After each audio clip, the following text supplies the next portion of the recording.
It took me, I think, 30 years of studying Buddhism to realize that the mind that people sometimes call renunciation, or I like to call transcendence, which is the mind that is actually detached from the normal things, the normal patterns of life.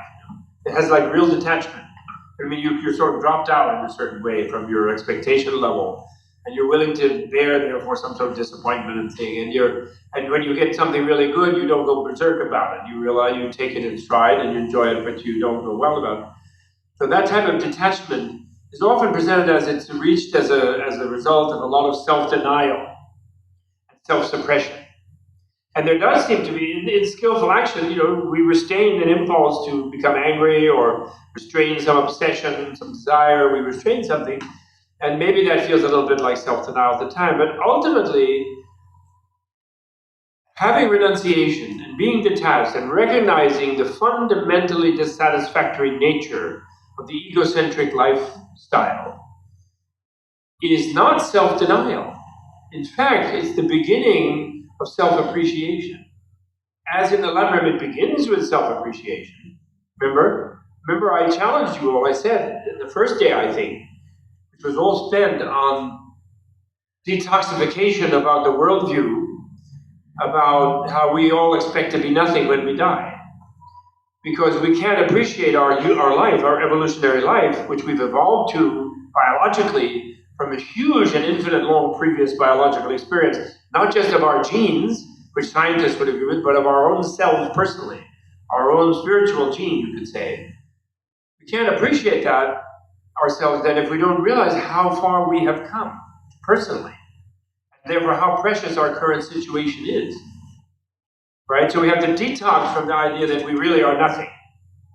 And all we have to do is die to just return to nothing.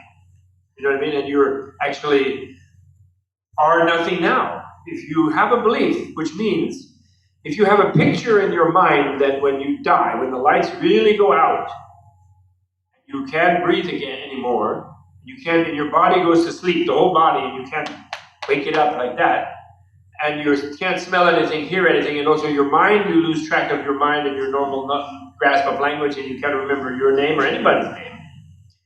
When you go into that state, if you have a picture that then you'll go like asleep, you'll fall asleep, and then there will be nothing ever again. There'll be no dream. There'll be no reawakening. There'll be nothing forever.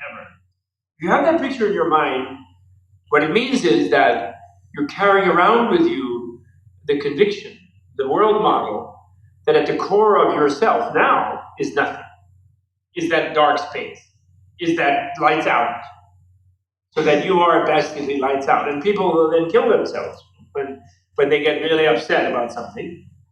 They will shoot themselves, kill themselves, grit their teeth, try to make it nice, call Jack of Orchid, use something quick and hopefully painless, thinking that they're going into that place, which means they're reducing themselves to their essence. So that means that you're going around with a feeling that your essence is nothing. No wonder you feel like meaningless. Life seems meaningless. Because if we're really nothing, essentially, why are we bothering with anything? What's the point? There's sort of no real point. We might just hang out or something. There's a little problem and then boom, gone. But that leads to my slogan. I told you my slogan. Nobody gets out of here a dead. You don't get it. I know. That's because I've not got the great alliteration. Nobody gets out of here alive. You know that expression? Nobody gets out of here a dead. But you can't escape the consequences of your existence by dying, in other words. You carry with you, therefore, the fruits of your experience, the deepest tendencies of your soul. The soul goes with you. Never believe that Buddhism teaches no soul. That is not true. They teach no fixed little dog tag thing, made in Dallas or something. That might be your soul, but your changing inner, most subtle most process, the one that gets into a dream, they never deny. Only the fixed, some sort of fantasy of a fixed one. Now, many of you may have a belief in former and future life. I don't know. You might be a pious member of some religious calling. You might be expecting to go to heaven. So even if you think you have some, if you say, well, I believe in future life. I was thinking that years ago, and my teacher one time I was meditating with, And he said to me, he came into me in the room late at night in the monastery. He said, "What are you doing over there?" I said, "What do you mean, what am I doing? I'm meditating." He said, "Oh," he said, "why?" I said, "Well, I want to become enlightened." "What do you mean?" I was already a Buddhist monk, I had my robe. He said, "Oh, you're wasting your time. You're never going to get enlightened." I said, "What do you mean? What am I wrong? What are you into?" He says, he says, "Well, when you get enlightened, what gets enlightened is your mind. And you don't think you have one." I said, "What are you talking about?" "No, I'm a Buddhist." No, he says, "You're an American. You don't think you have a mind. Why don't you come have some yogurt with me in the kitchen?" So he interrupted me. And I argued with him bitterly, but of course, I discovered when I meditated on that in fact my education in American science classes, in school, science, reality, the mind, the brain, no soul, the Renaissance, the Enlightenment, forget about all this thing that's just the church scaring you. In some sense, I think the mind is some material entity. The brain is some illusion created by the wetware in the brain. I still have that, and I think I still have a vestigial feeling of that. Therefore, when something happens that's sort of a little unusual, like that breaks the rules of some sort of a little bit miraculous or strange thing, I try to interpret it away, and I don't accept it. I believe it makes me ill. I don't believe it, because I have a materialist mental picture that I'm indoctrinated in from an early age, as I think most of you are. That is why I don't respect myself enough. I waste so much of my time.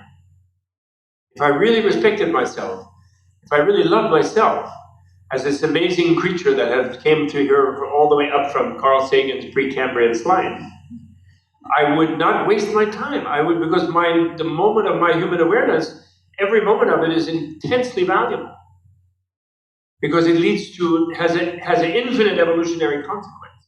That moment be a better moment rather than a worse moment, even if it's only a tiny difference.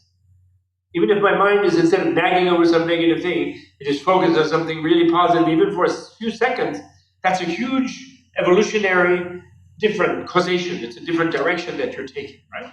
Like you turn one path and you're going toward hell, and you turn a little bit, you're going toward paradise. But of course, the first step seems like no difference at all, right? So renunciation, transcendence, the mind of detachment, is actually beginning to develop compassion for yourself, admitting to yourself your own suffering, ceasing to pretend to yourself that, if I get that, I'll really be cool. Well, that'll really fix me up. And then every time it doesn't. You know what I mean? You get it, and then what's next? I tell my students in school, they look really distressed. Okay, you're going to get your degree. You're going to pass the course. You're going to pass the test. Then what?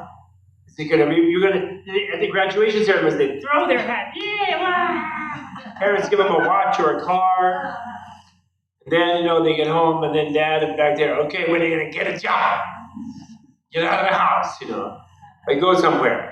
I didn't throw my children out after they graduated, and they're still there. My colleague said, we kicked him out and sent him to San Francisco with $300 and a one-way bus ticket. Now he's a dentist.